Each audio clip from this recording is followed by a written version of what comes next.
Assetto Corsa is one of the most beloved driving simulators out there. Its unparalleled mod support, the sheer amount of cars, tracks and further assets is arguably the main reason why this game is still hot, even almost 10 years after its release. One of the greatest mod track creators of historic or forgotten tracks is Sergio Loro, known also for his creations of 60s Hockenheim and 50s, 60s Nürburgring. His latest publication, the Braunschweig Prinzenpark Circuit, probably tops them all and hence can be considered Sergio's masterpiece.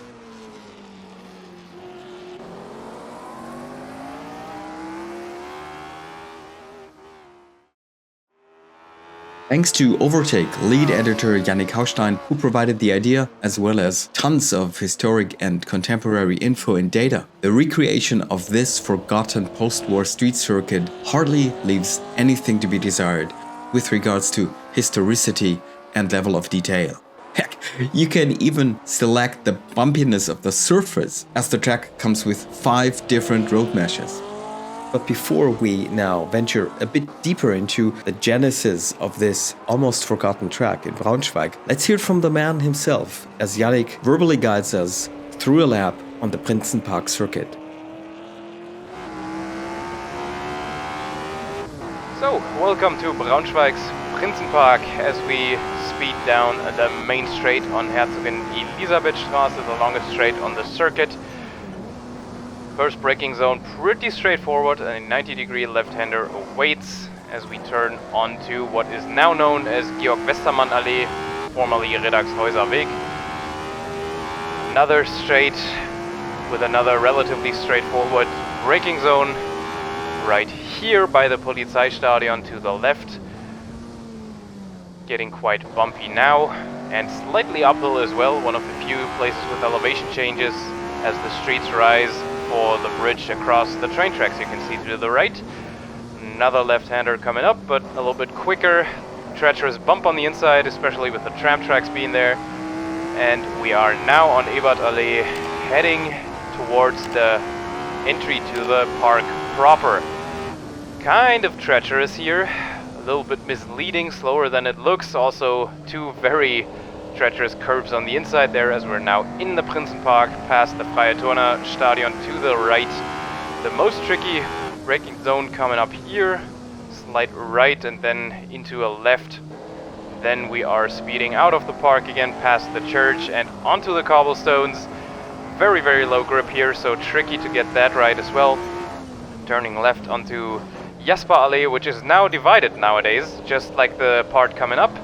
And we head into the residential area by the Stadtpark to the left as we take probably the tightest turn to the left right here, penultimate turn, more cobblestones right here, and the final right brings us back onto the start-finish straight. And that is it for a lap at the Prinzenpark Circuit as it was raced from 1948 to 1951.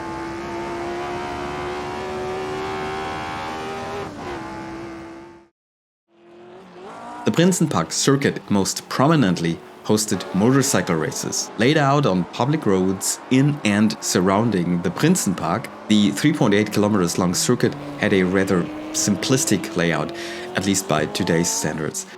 Yet it would prove tricky at the time. Downforce was obviously not a thing, especially not on bikes, and the cobbled roads in some parts of the track also did not exactly make racing easier.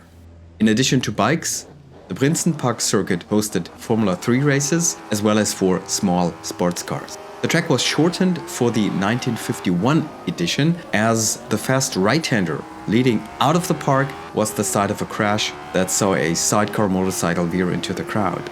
The 1951 event would also be the final Prinzenpark race. Just hours before the 52 event was supposed to happen, it was cancelled. A fatal accident at the Grenzlandring had prompted a ban on such races. Thus, the Braunschweig Prinzenpark Circuit was no more. Till today, that is, because thanks to Yannik Haustein and Sergio Loro, we can now race and experience and enjoy this almost forgotten track in Assetto Corsa. In the summer of 2022, Yannik, who actually lives in Braunschweig, and Argentinian Sergio joined forces. Sergio would handle the actual creation of the track for AC.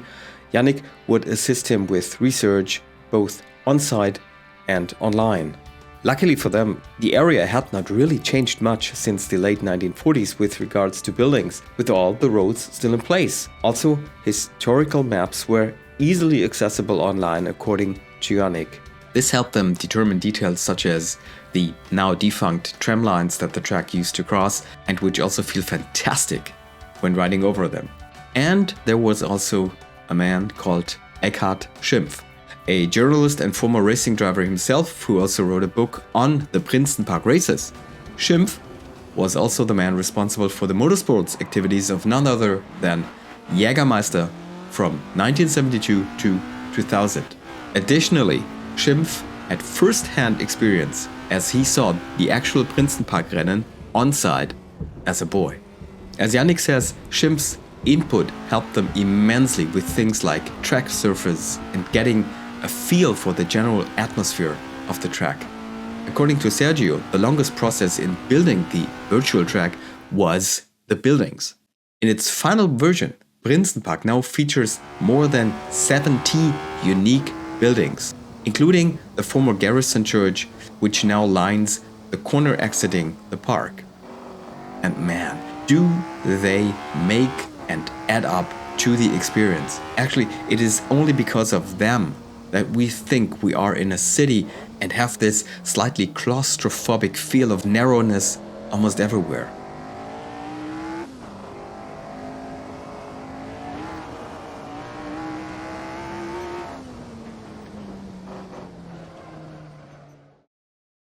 As original material of the actual races back in the 40s and 50s proved almost impossible to find, Yannik and Sergio eventually went for a semi-fictional 90-60 setting, as they say.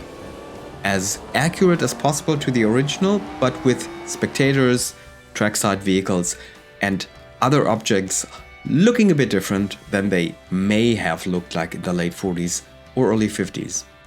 And due to Assetto Corsa requiring one, they also had to add a pit lane that did not exist back in the day. So after roughly 18 months in the making, the Braunschweig Prinzenpark Circuit is now available for us to enjoy in Assetto Corsa. You can download it on Race Department. I've of course added the links in the description below. In essence, of course, this track is meant for, let's say, time period accurate racing with vintage cars from the F3 or early sports cars era with sort of low powered cars, which are super fun to drive on that. But guys, I'd like to give this whole thing another twist and also prove to you that much faster lap times are also possible. So please stay tuned and check out my hot lap with one of the fastest cars available, the Porsche 919 Hybrid Evo. For the time being, thanks a lot for watching. Have a nice day. Happy racing to all of you. See you on the next one. Bye.